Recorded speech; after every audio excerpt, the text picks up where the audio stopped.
बच्चों आपके लिए मैं 2 असर्शन क्वेश्चन लेकर आया हूँ। कुछ क्वेश्चन आपके ये हैं कि if the outer and the आपका inner diameter of a circular path is 10 metre and the 6 metre, then area of the path is 16 pi metre square. और रीज़न ये है कि आपका जो R capital R and R be the radius of the outer and the inner circular path, then the area path is pi R square minus R square.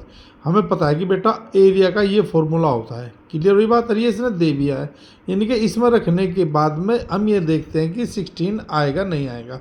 तो बस बेटा देखो ये डायमीटर है, तो इसको हम रेडियस जब इसकी चेंज करेंगे तो इसका हाफ हो जाएगा। तो 10 का तो कितना हो गया 5, 6 का कितना हो जाएगा 3।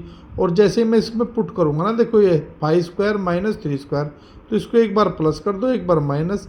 जब मैंने इसको माइनस किया तो 5 में से 3 जाके 2 देखो ये रहा, और जब इसको प्लस किया 5 + 3 तो 8 हो गया।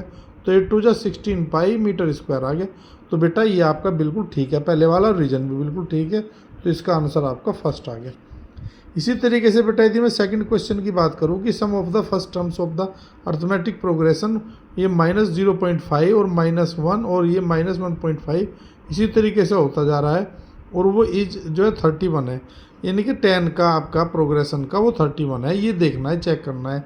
जब इसने रीजन क्या दे दिया कि भाई सम ऑफ द एन टर्म्स का इन ए पी वो given as Sn = n/2 2a + n - 1 × d होता है, और where a is the first term होता है, d is the common difference होता है।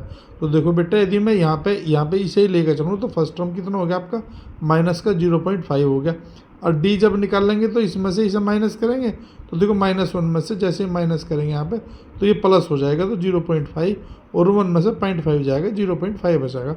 अब हम ऐसे S10 निकाल लेंगे इस वाले फॉर्मूले में रीजन का जो दिया है, रखेंगे 10/2 2a, और देखो यहाँ पे a के स्थान पर रखना है -0.5 रख दिया मैंने, और प्लस का यहाँ पे और n - 1 यानी कि 9 हो जाएगा, और फिर यहाँ पे d रखेंगे 0।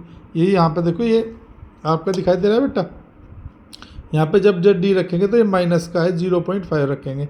तो इसे जैसे सोल्यूशन करेंगे इसका तो 5 इंटू बेटा जब इसमें मल्टीप्लाई करेंगे तो 27.5 आएगा, जब यहाँ पे ये बचेगा इसको सोल्यूशन करेंगे।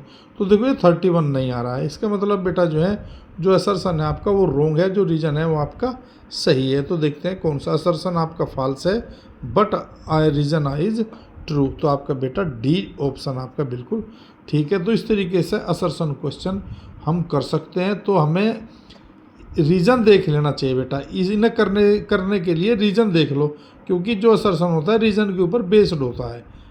क्लियर होगी बात? मोस्टली रीजन में फॉर्मूले दिए होते हैं, तो इसको ज़रूर करके देखें बेटा।